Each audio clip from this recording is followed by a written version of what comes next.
Watu wengi si maskini kwa sababu hawana pesa, bali kwa sababu ya tabia zao za kila siku.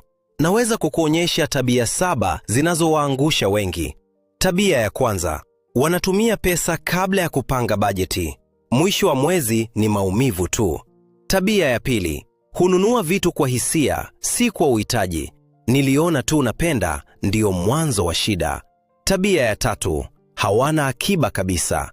Tabia ya 4, hawajifunzi kuhusu pesa, lakini wanataka pesa ibadilishe maisha yao.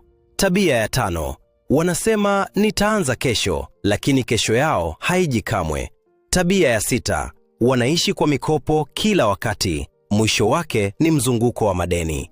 Tabia ya 7, hawana malengo ya kifedha, pesa inaingia na inapotea bila mwelekeo.